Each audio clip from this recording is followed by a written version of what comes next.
In this episode, JKing explains to us the not-so-natural forces behind the 2009 outbreak of swine flu.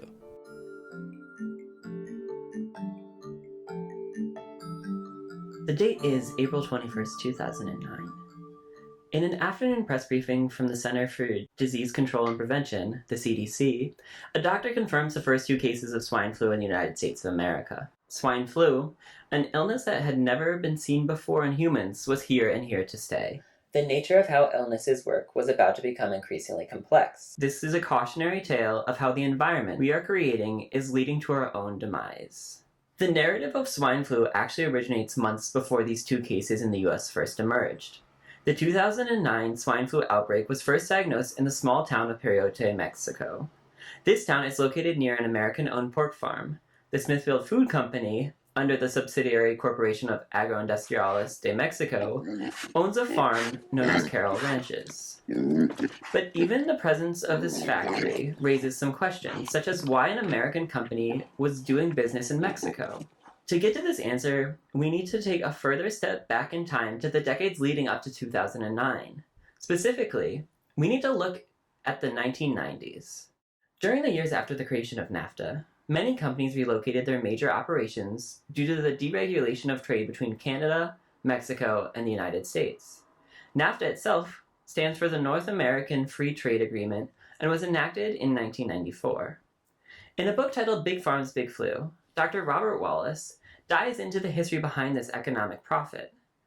He explains that by doing business in Mexico, Smithfield avoids the regulations the company was being subjected to in the United States. Carroll Ranches specifically, processing 800,000 pigs annually, was under no obligation or laws to subject its swine feces to sewage treatment. Instead, they were just dumping it into the local water. Wallace brings to light how the economic interests of the pork industry have been gaming the system. They saved money by putting the local population at risk to pollutants while claiming no responsibility. Ironically, this intensive farming has been often portrayed as the source of the first pig-to-human infection. An article from The Guardian on April 29, 2009, by Carolyn Lucas, drives this point through the known research on avian flu. But in damp and cramped conditions, a series of mutations can occur, resulting in a highly pathogenic form. The mild virus can evolve rapidly towards more dangerous and highly transmissible forms, capable of jumping species. This statement insinuates that the deregulation of trade in this industry is driving evolution. The human effects of mass production and the lack of environmentalism have led to nature progressing at a rate that has never been seen before. Tom Phillips' article, Swine Flu Outbreak Could Be Linked to Smithfield Factory Farms, from the media source known as The Grist, also concluded that this lack of regulation led to a cross-species infection. In the article, he concludes that the lack of regulation causes the sewage to be leaked into the local water. It was then through this contaminated water that the virus was introduced to the first human.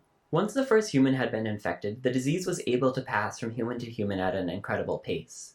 The swine flu is a variation of the normal avian flu, which is a highly studied virus in labs, but it is still relatively not understood. On top of this, the process of creating a new vaccine is extensive, and don't forget that the industrialization of pig farming is causing this virus to evolve more and more rapidly. So sound the alarms, because we are definitely not prepared for this. This is the most shocking thing that we learned from the 2009 swine flu outbreak. We were unprepared for a natural disaster to take this form, and that this is part of the reason why the outbreak was so devastating. Here is Dr. Ann Schuchat 2 months after the first confirmed case in the United States with the CDC update. Our U.S. situation, we are continuing to see ongoing transmission of this novel virus. The virus has reached every state in the country. There are over 13,000 cases reported to us here in the U.S. There are over 1,000 people who have been hospitalized that have been reported to us. And our last update on the counts of deaths are 27, but we'll be updating that soon, and I do unfortunately expect that number to rise. Speaking to the sheer magnitude of the increase in cases in 2 months, Dr. Schuchat displays not only the infectiousness of this disease, but also the lack of response to the sickness that was seen.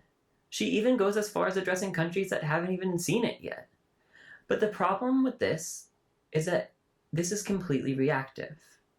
We don't have real plans to combat issues such as a new type of virus.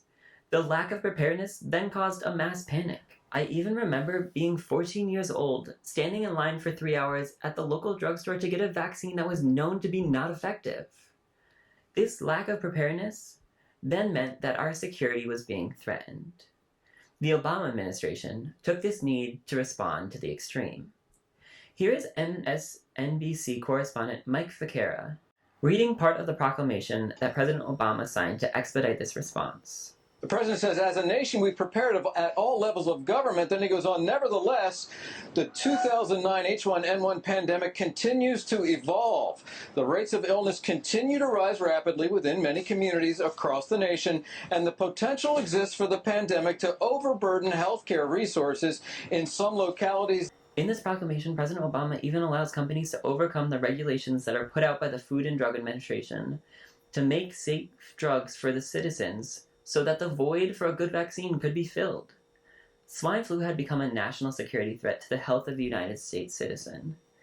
Then, on top of this lack of preparedness and response, there were some citizens that decided to use this threat for their own agenda.